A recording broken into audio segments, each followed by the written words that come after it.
Today is the second Sunday. I always tell the Lord, thank you for each day. It is always a gift. When we wake up and we see a new day, it is always a gift to us. The first thing I tell the Lord is thank you for this day. It's a gift to me. It is a gift also to my family.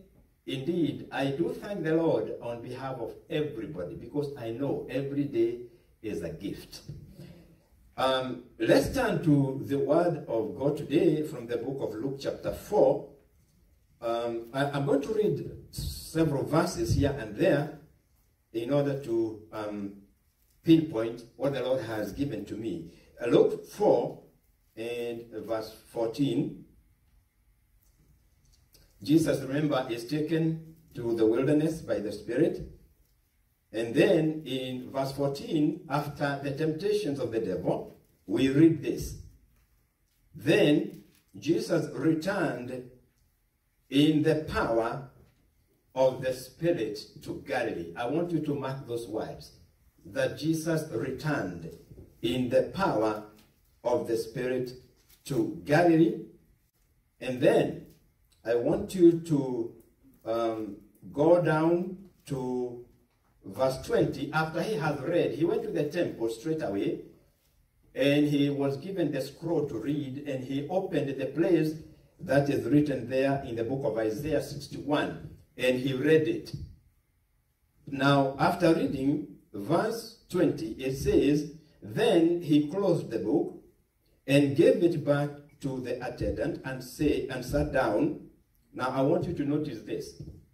And the eyes of all who were in the synagogue were fixed on him. Now, mark those words. And I want to read also the following verse 21. And he began to say to them, today this scripture is fulfilled in your hearing. And verse 22. So all bore witness to him and marveled at the gracious words which proceeded out of his mouth. I want you to mark those words, gracious words. So there are three items there, gracious words, and all the eyes of the people were set on him. They were fixed on him. And I want you to return to the beginning of verse 14. Jesus returned in the power of the Spirit to Galilee. Father, in Jesus' name, release this word into our hearts. Open the heaven, Father, and from your mouth speak to us. Oh Lord, cause us to open our hearts to receive that which you want to tell us today. I step aside, Holy Spirit, and allow you to speak to us, to speak to our hearts. And every spirit that may try to prevent this word from coming into our hearts, be defeated in Jesus' name. And I thank you, Lord Jesus, for hearing me. It is in your name I have asked. Amen. Amen. So the title of today's message is In the Power of the Spirit. We started this journey because it seems like a journey. We commemorated the birth of Jesus Christ. And last time, we saw Jesus as a young boy, 12 years old, and he was brought to the temple as it was the custom. And you remember the story of Simeon. But we saw Jesus there in the temple talking with the professors of religion. And it is said that the doctors were amazed at his understanding. So we move from the baby to a young boy of 12 years. But now we move to the next stage. We see Jesus, we meet now the Lord as a grown-up when he was 30 years old. And that is when he began his ministry. How did Jesus begin his ministry? It is explained in the book of Luke. If you start with Luke chapter 3, you read the whole chapter, you come to the point where the ministry of Jesus is launched. And the ministry of Jesus is launched in a very, very powerful way. He comes to John the Baptist, and he tells John, I want you to baptize me. And John objected because John knew who he was. And John said, I should be the one who is asking you to baptize me. And Jesus said, don't you worry about that. Let's do what we need to do and fulfill all righteousness. In other words, Jesus told John, for now, do it, baptize me. But Jesus was not coming for a baptism of repentance because he didn't have anything to repent of. But nevertheless, he told John, baptize me too. And when he was baptized, you already know the story because that's the launching of his ministry. When he came out of the waters of Jordan, the Bible says the heavens opened and the Holy Spirit descended on Jesus in bodily form like a dove. Remember, the dove is used as the symbol of the Holy Spirit. So the Holy Spirit descended in bodily form like a dove and rested on Jesus. And the Bible says he was filled with the Holy Spirit. And then a voice from heaven spoke and said, this is my beloved Son in whom I am well pleased. Depending on the version you are reading, the versions differ slightly here and there, but basically it's the Father who was speaking and designating Jesus as his only begotten Son and saying, this is my only begotten Son in whom I am well pleased.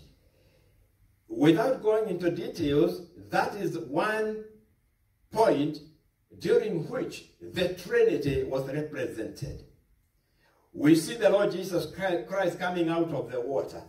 We see the heavens open. The next thing we see is the Holy Spirit in the form of a dove, and he came and rested on Jesus. And then at the same time, we hear Father speaking from heaven. There you have your Trinity. You have got the Father, you have got the Son, Jesus Christ, and you have got the Holy Spirit, all of them at one time. And this is not the first time in the Bible where we find the Trinity. Now, Jesus is then baptized, and the Bible says he was filled with the Holy Spirit. The next thing, I want you to notice this. The next thing when Jesus was filled with the Holy Spirit, the Bible says he was led into the wilderness by the Holy Spirit. He was led into the wilderness by the Holy Spirit. And there he came face to face with the temptations. He came face to face with Satan. But I want you to notice that he was led. As soon as he was filled with the Holy Spirit, he was led by the Spirit of God into the wilderness where he was tempted. I want you to know from today that there are times the Spirit of God will come upon you and he will lead us sometimes into places which we do not anticipate. As Jesus was led into the wilderness where he came face to face with the temptations by the devil. Now, but Jesus was obedient. As soon as he was led, he went. Now, I have been emphasizing this point many Sundays, that the key to learning how to walk with the Spirit is obedience, immediate obedience. So immediately Jesus was baptized, he was filled with the Spirit. The first thing that happened was that he was led by the Spirit. Do not be surprised when suddenly you feel the move of the Holy Spirit in your heart. And you are led to do some things. Don't you be surprised that you are being led by the Spirit. He does lead us. Now, this is the launching of the ministry of Jesus. Immediately after baptism, he was led into the wilderness to be tempted. Now, I want to talk about not the temptations. Before I leave that point, let me say this. When you say he is led into the desert to be tempted by the devil, it does not mean that Jesus went to be tempted to do evil. In other words, Jesus was not being told by the devil, I want you to curse. I want you to commit this. If you think about the temptations, The first temptation was about food. There's nothing wrong about food. Jesus was very hungry after 40 days and 40 nights fasting. The first thing that should come to someone who is fasting is food. You know that. Now, there's nothing wrong with food. As I told you, after fasting, I was tempted to take something. And I'm not the only one. There are people who are tempted to drink something, and they did. There's nothing wrong with the food. In other words, we have to remember that God does not tempt us to do evil. Remember that. God never tempts us to do evil. He brings us into trials of our faith. Now, Jesus therefore led into the wilderness to be tested, not to do wickedness. Now, but that's just a point I want to mention as a by the way. Now, after 40 days and 40 nights of fasting, we are told then, at the beginning of verse 14, that then Jesus returned in the power of the Spirit.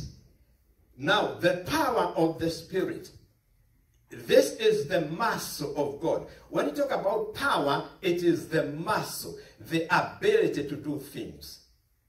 I will talk maybe in another message about authority and power. But power is the ability to do things. The Holy Spirit is called the muscle of God. So here we are told Jesus returned to Galilee from the wilderness in the power of the Spirit. Now, all of us are seeking this kind of power. And I'll show you, as I go on in this message, the demonstration of this power. But Jesus returned to Galilee in the power of the Spirit, but only after two things. Number one, he fasted. After fasting, I don't have to tell you how it feels like. Even the young boys and girls who are here, when they fasted, they know what it means after fasting. That is the cost that Jesus paid. In the wilderness, he fasted. So he paid the cost of fasting. That's the first thing I want you to notice before you come to the power of the Spirit. Because here he is in the wilderness. Then we are told he returned to Galilee in the power of the Spirit. Where did that power come from and how did it come? It came via two things. He fasted. That is the cost he paid. Hallelujah. The second thing is all the temptations of the devil he overcame. Now, the question of food is something to satisfy our flesh. And he conquered that. Then he was tempted to be given the kingdoms of the earth because the devil said, now mark this, the devil told Jesus, the Lord, all the kingdoms of the earth have been delivered to me. Who delivered the kingdoms to the devil? It is when Adam fell. Adam was supposed to be the main ruler. He was to dominate. But when he fell, he gave that right to Satan. So the dominion was delivered to Satan, and all the kingdoms of the earth were delivered to Satan, and he boldly tells the Lord Jesus Christ, the Creator, that all the kingdoms of the earth, they have been delivered to me, and I can give to you, and I can give them to everyone I wish. Jesus did not tell him, oh no, the kingdom don't belong to you. Jesus knew exactly what the devil was saying. It was a fact that all the kingdoms of the earth belong to Satan. And Satan said, I'll give you this, if only you can worship me. Now, of course, Jesus quoted scripture and said, no, you are only to worship God, only one God. Then you remember the third temptation.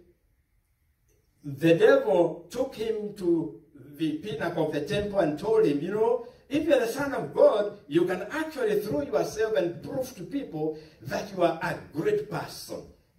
Because it is written that when you throw yourself, you will not be harmed. You will not break your bones, because the angels of God will be commanded to help you. And you know, you can see all these temptations. Where are they directed to? To self. Do you see that? It is all me. If Jesus had accepted it, it was all for himself. And what Jesus did by refusing to accept these temptations, what he did is that he overcame self. Hallelujah.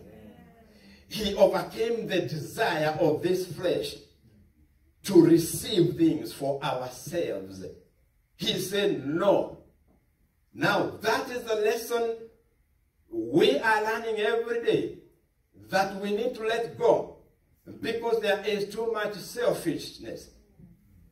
We desire so much for ourselves. Now look here, Jesus rejected everything because it was centered on self. So what Jesus did, he rejected anything to do with receiving anything for himself. He denied self. Isn't that what Jesus was teaching all along? Deny yourself. If you are to be called my true disciple, you must deny yourself.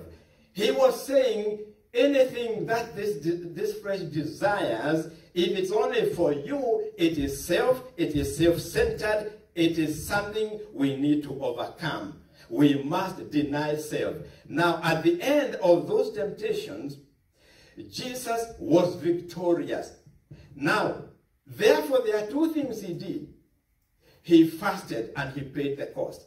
The next thing is he denied self. And because of those two things, what was the result? He received the power of the Spirit. Notice it is only after the temptations and after the fasting, only after that does the Bible say that Jesus returned to Galilee in the power of the Spirit. I want you to see where the power came from and why. It is because Jesus denied self and Jesus fasted, and therefore the power came upon him, the power of the Spirit. After overcoming, he had this power. He returned to Galilee empowered. Let me say this.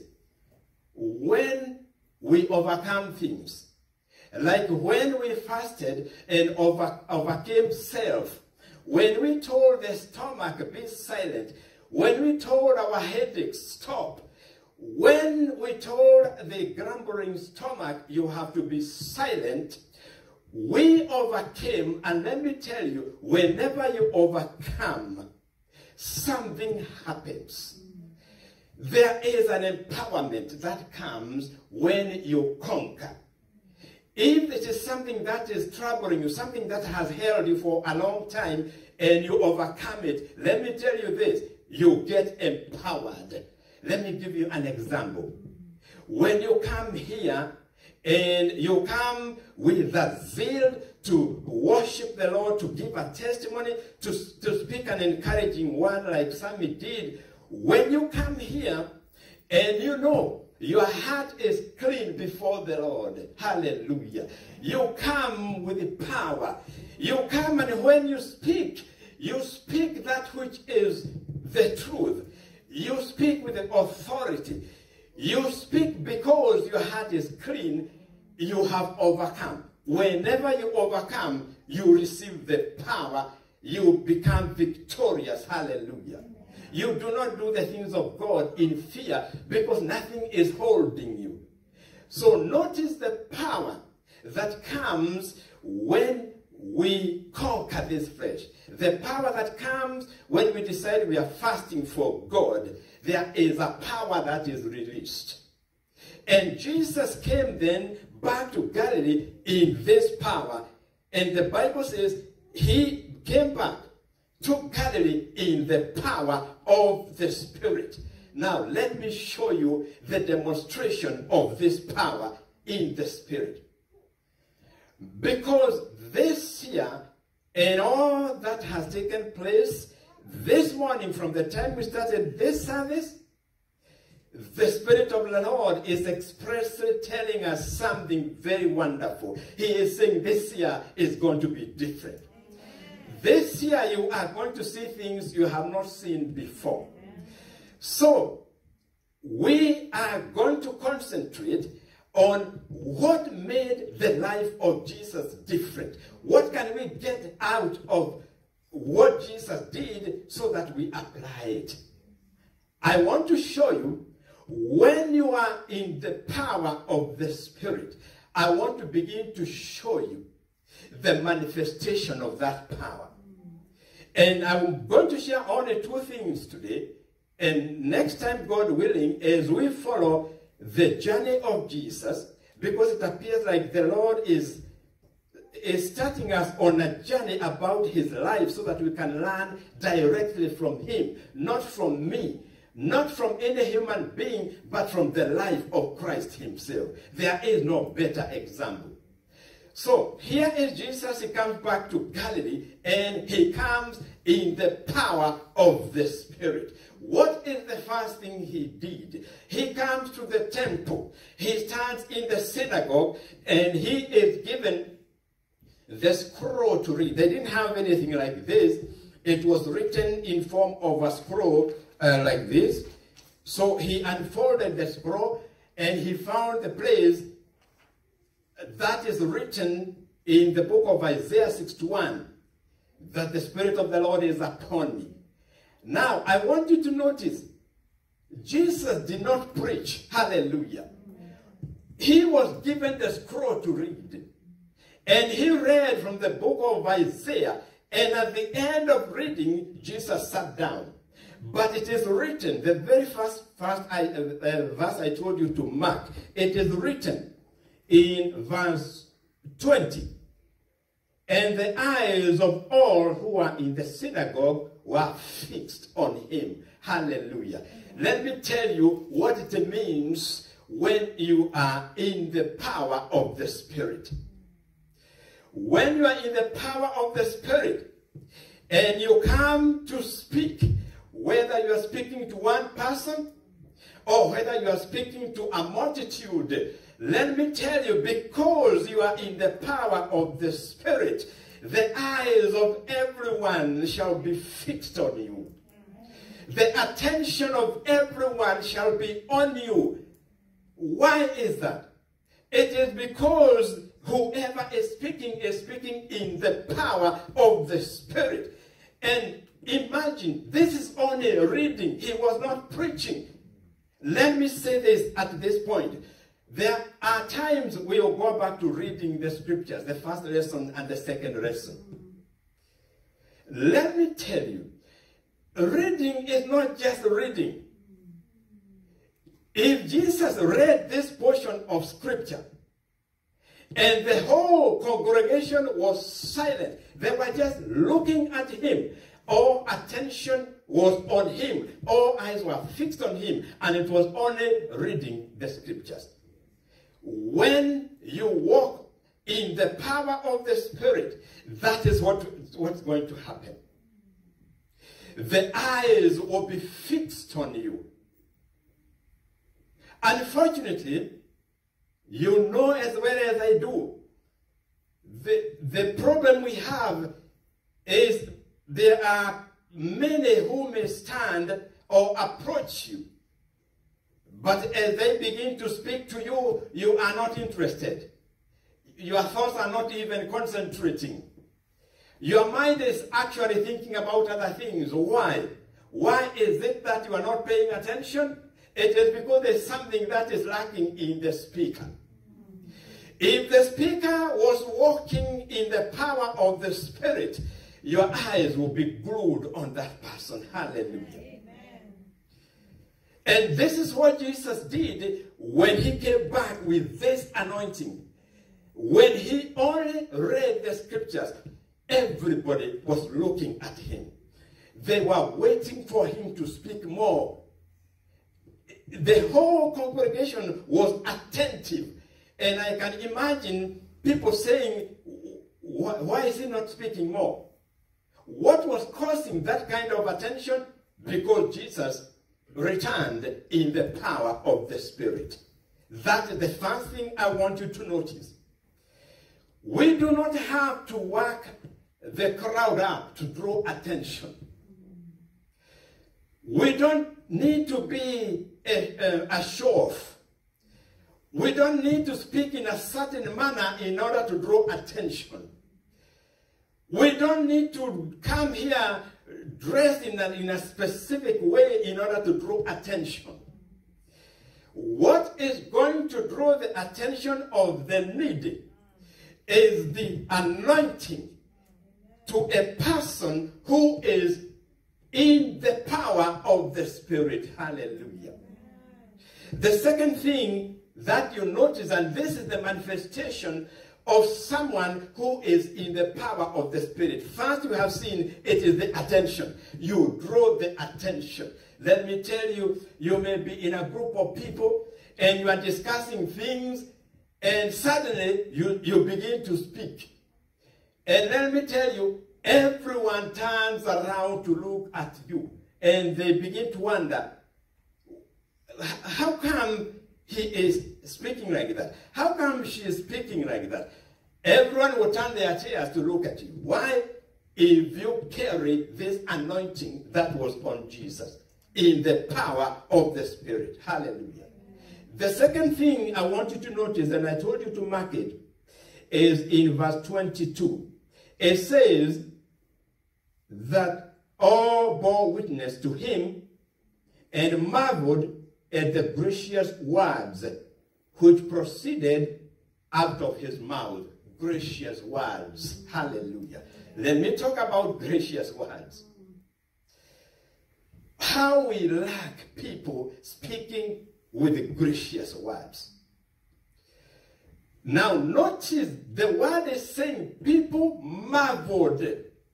They couldn't believe what was flowing out of the mouth of Jesus. Let me tell you this. The book of Isaiah was already well known. Everybody knew the book of Isaiah because they used to read it every day. But wait until Jesus came in the power of the Spirit. And he came and he began to speak. He began to speak on something that they knew about and their leaders spoke about, but this time there was a major difference. The people marveled at the gracious words proceeding out of the mouth of Jesus. Why? Because he returned from the wilderness in the power of the Spirit. He was speaking in the power of the Spirit. Therefore, what he spoke bore the testimony of the power that was in him. The power to speak gracious words. You know, we can always come to this place or to any other place and we may desire to speak. The central point we need to think about is this. How are we going to speak what we want to speak? Do we have the anointing that was in Jesus to speak gracious words? You know, we can prepare sermons, and indeed there are people who are experts at preparing wonderful sermons. There are people who can stand here and give an oration, and we give him a standing ovation or her a standing ovation. Why? Because the message is well written, they are reading so well, but those who have the spirit of discernment, they will discern there is something that is missing. It reminds me of the story I told you about a guy who came into the church, was invited, and he came to read Psalm 23. He read it perfectly. After reading, he received a standing ovation. And people were clapping and rejoicing because of such a wonderful reading of Psalm 23. But an old gentleman stood up. And he came to the pastor and said, "Pastor, do me a favor. Let me read that psalm again. And the pastor said, but for what purpose? It has already been read. And this man insisted and said, please bear with me. So the pastor said, just to honor this elderly gentleman, he wants to read Psalm 23. So people sat down again. This old man read this psalm. There was no standing ovation. There was no clapping of hands. There were no shoutings, but there were tears. They were tearful because they were pricked to the heart by the gracious reading of Psalm 23. Why was this man different? And the pastor asked this guy later on, why was your reading different from the other guy?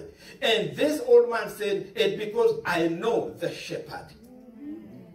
The other guy who read Psalm 23 knew of the shepherd. He didn't know the shepherd. But this man, this old man, the way he read it, it is exactly what we are talking about. The words that flowed out of him, they came so graciously because this old man, he had this anointing to speak gracious words. Now, there is a difference then between just speaking. There is a difference between sermons. There is a difference between messages. You can hear the same message from one person and hear it from another person, and when you hear it from the other person, you are brought down to your knees in repentance. Why? Because in this second person, there is an anointing that was on Jesus. That person is walking in the power of the Spirit. That is what the power of the Spirit does. These are the manifestations, and there are only two I have mentioned. When Jesus returned from the wilderness, and it is written, he returned in the power of the Holy Spirit. Next time we choose to stand, let us think about this. We do not stand in order to impress people. That is a game of the people of the entertainment world. We do not worship to entertain. We do not come to discuss things here to entertain, to make people feel happy. But we come to speak in the power of the Spirit. We come to speak gracious words such that when they listen, when people visit this place, they go back with a testimony and they say, we have never had it spoken like that. Hallelujah. Amen. These are the manifestation of someone who is in the power of the Spirit. In concluding this message then, I want to mention a few things. There is a very urgent need today to walk in the power of the Spirit. The world is thirsty. Churches are thirsty.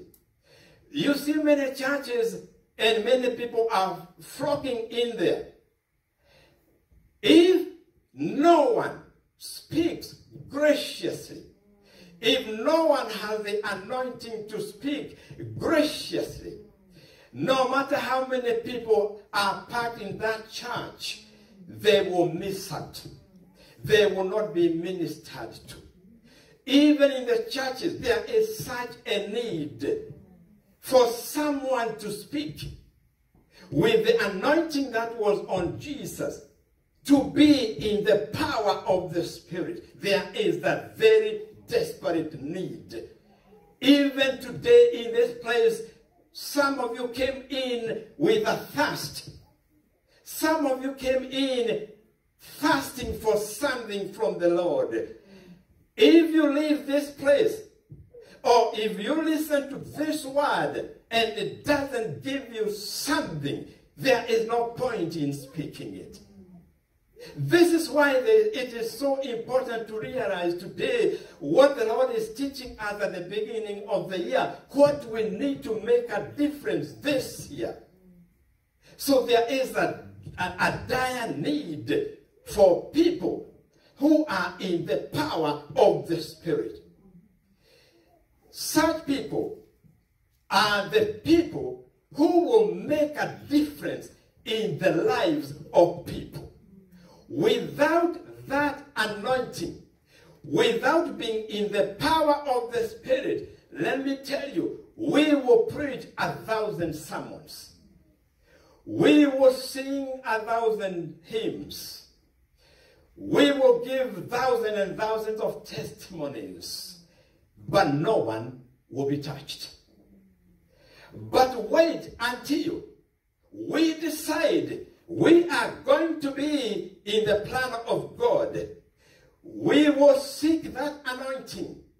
We will not go before people to minister or to do anything unless we are in the power of the Spirit. It is such people who are going to touch the lives of other people. Because let me tell you, there are so many needs. It is unbelievable. As I continue to minister to people, I am amazed at the needs of people. And I'm talking about people in the body of Christ. They have such needs. There are people who are hurting inside. They are still carrying wounds. There are people who are unhappy for one reason or another. There are people with different issues, family issues. They are carrying these things. Who is going to make a difference? And what happens when you and me come to a place and we have a burden? There are hearts inside of us. We are crying from here, but nobody is answering that cry.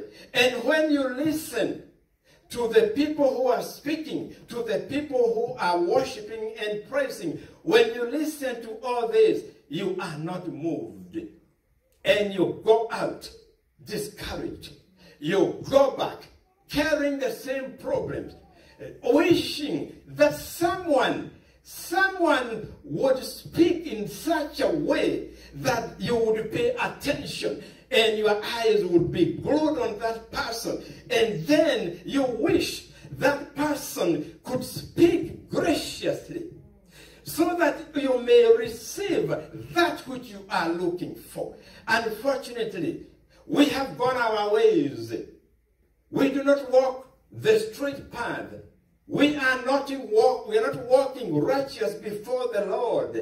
And therefore, there are few people who are walking in the power of the Spirit. How are we going to make a difference to people who come into churches with problems? Only if we are walking in the power of the Spirit. Hallelujah. So there is a desperate need for us to make a difference.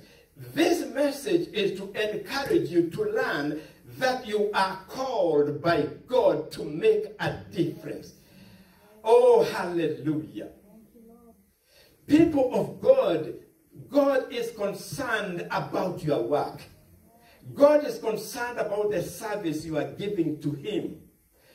God is desirous that we don't give just an ordinary service to people who are in need and then we leave them still craving, still crying within, still searching, still wondering who in this world is able to speak a word from the Lord, a word that is going to heal me. I tell you today, the Lord is concerned about each one of you. He has been training each one of you. And He wants you to be speaking in such a way that you draw attention. Every eye shall be concentrated on you when you begin to open your mouth.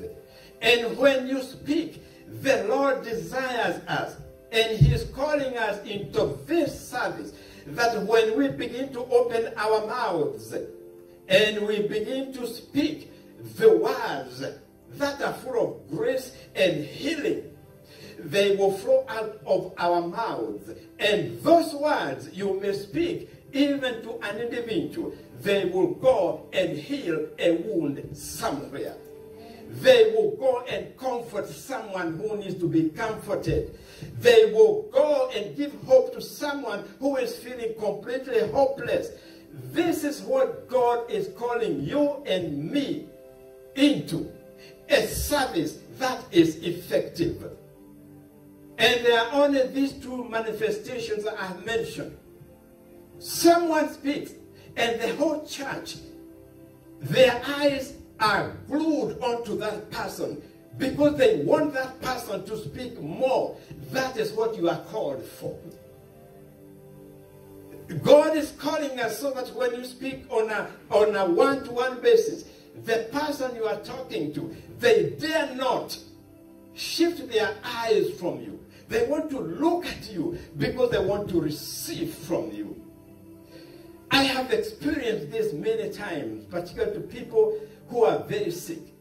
I have noticed as I speak, they don't want to shift their eyes. They look directly into your eyes to see some comfort.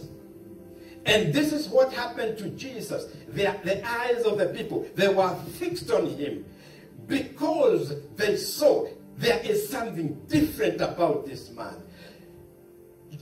God is calling us then today so that when we stand or when we speak on a one-to-one basis, those we are speaking to, whether it is here or on a one-to-one basis, they will look at you and say, there is something different about you. Hallelujah. God is calling you and me then from today to consider the words that came graciously from the mouth of Jesus Christ. And he is saying, I told you, Jesus said this, the things I do, you shall do even more. Hallelujah. We can therefore speak like he did. We can speak with such grace that the grace goes to heal. Therefore, from this day, we make a determination. We have seen Jesus. We have seen the cost he paid in the wilderness. We have seen him overcoming the temptations. And then we see him coming in the power of the Spirit. And we have seen today the manifestation of someone who is in the power of the Spirit. It is only when we are serving in the power of the Spirit, we will make a difference. Therefore, this day is the day of reckoning. We decide from this day, no more shall I speak vain words. No more shall I stand to go and be seen by people so that they know how well I speak. No more will I seek this vain glory of everybody who wants to be recognized by the world, and we are doing it the wrong way. Let me give you the secret then. If you desire to be recognized by the world, you must carry the anointing that was on Jesus. Amen. Therefore, if we decide from this day, never again will I go to church with a song, with a testimony, with a preaching, never again will I go to stand before people simply for people to know me, simply to impress people. From today, we choose. I will seek that anointing. I will seek that which was on Jesus. When I sing next time, when I preach next time, when I speak to an individual next time, I will speak in the power of the Spirit. Praise the name of the Lord. We shall worship. We shall praise. Whatever we do for the Lord, we shall give a testimony. We shall preach. We shall give a word of encouragement in the power of the Spirit. only then are we going to win souls. Only then are we able to draw people into salvation. And only then are we able to touch those who are hurting. Therefore, today is a call to you and to me. Let us seek that which is valuable. Let us seek that which is effective in the kingdom of God. Samuel was talking about the two kingdoms, and I have talked about this before. But let us not seek vain glory. Let us seek that which is going to be useful in the kingdom of God, and that is walking in the power of the Spirit. Is it possible? Yes. Because Jesus said, I give you power and authority to do A, B, C, D. All we need to do is to follow the steps of Jesus. Some of us, there are things we may have to deal with in our lives. We may have to deny self. And that is a wide topic, to deny self. The things that please us only. The Spirit of God will begin to teach you and me in which area does He want us to deny ourselves. And when we come into trials, like maybe some of you are in trials this day, let us remember, after the trial, if we stand, that is one way of gaining this power, walking in the power of the Spirit. Then, the next time you minister, the next time you talk to any individual, you are going to witness the manifestation of that power. Today, I want to pray then that the Lord be merciful to us and cause us to receive this anointing that was on the Lord Jesus Christ. I don't know about you, but I desire it with all of my heart. There is nothing I have desired so much as the anointing to be able to speak so that somebody can be helped. I do not want to preach in order to be known by the world that he is a great preacher. I am not interested. I do not want to preach so that people can say, that guy can really speak. I want to speak in the power of the Spirit so that those who come with any kind of need, they will receive when I speak. And this is my prayer for all of you. That the Lord will grant you, because He has a purpose for your life. Because He has not kept you in this church in vain. As I have said, He has been training all of you. It is time now to let our boat into the deep. We cannot do that without this anointing. The anointing that will draw attention. The anointing of speaking graciously so that we can heal the heart of many. Father, in Jesus' name, I want to thank you for this word. It is our desire that you begin to release this anointing upon us, oh God. Yes, Lord, we may have to pay a cost, but we want to submit to your will in this. Help us, Lord, like you did in the wilderness, to overcome every kind of temptation. Help us then to deny self in many areas of our lives. And I know, Lord, that you will grant this desire in our hearts, that we begin to walk in the power of your Spirit. It is this word, Father, I am praying for. It is this petition only I am bringing before your throne of grace, Father, that, Lord, you release this anointing upon your people. Oh, hallelujah. Hallelujah to the Lamb of God. Hallelujah to the Lord Jesus Christ. Hallelujah. I humbly come before you, Master. You know us and you know our weaknesses, Lord. But I bring this petition, Master, before you on behalf of everyone who is here and everyone who will afterward listen to this word. I bring this petition, specifically this petition, Lord, that you begin to anoint us so that we can begin to serve you in the power of your Spirit. Oh, Lord Jesus, I pray that this petition be received before your throne of grace. Before the mercy seat I stand, O Lord. Before the living God who created the heavens and the earth and everything in it. Oh, Heavenly Father, in Jesus I stand here. I stand on behalf of every person, O Lord.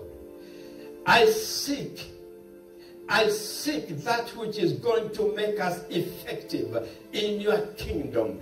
Even today, my Father, begin to release this anointing, hallelujah, upon us.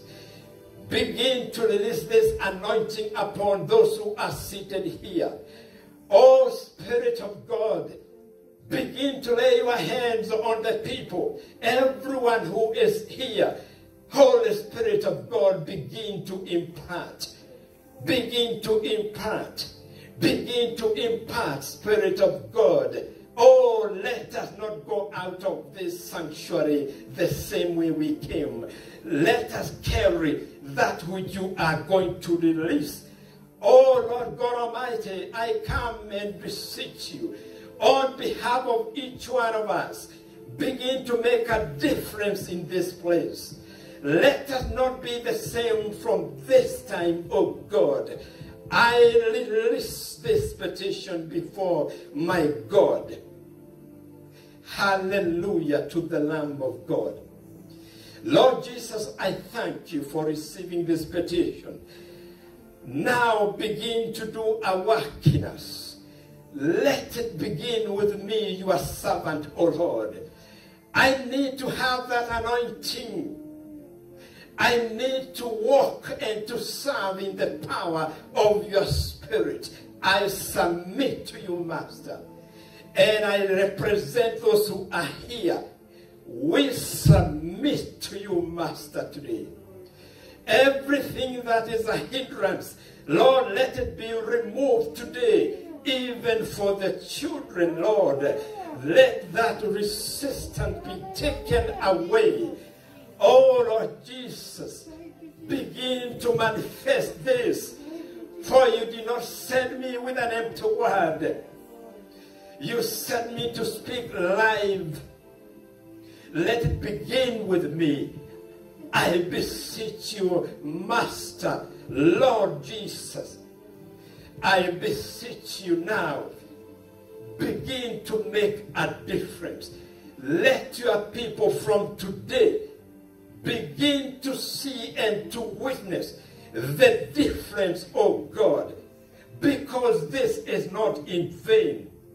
It is because you have called us to serve you, not in weakness, but in power, oh God. I thank you, Lord, as I release your people into your hands. Go with us, Lord. Guide our feet. Bless the work of our hands. Cause us, Father, to extend our territories, O Lord. Shelter us from the evil one, O Lord. Hide us from every weapon of the enemy. Hide us from every pestilence, including the COVID-19. Hide your people, Father, just like you hid the Israelites, simply by the blood of a lamb. Hide us, Master, with your precious blood, from every pestilence, from every sickness, from every attack of the enemy, from every weapon forged against your people. Every arrow, Father, I destroy it to this day in Jesus' name. Oh, let your blessings follow and overtake your people this week. I seal the families with the blood of Jesus. And now I release your peace. I release your blessings upon your people. In the mighty name of Jesus Christ, I have prayed, and the people of God say, Amen, amen. And now may the grace of our Lord Jesus Christ and the love of God and the fellowship of the Holy Spirit be with us now and forevermore. Amen. And surely goodness and mercy shall follow me all the days of my life, and I shall dwell in the house of the Lord forever and ever. Amen. Amen. God bless you, and we'll see you next Sunday, God willing.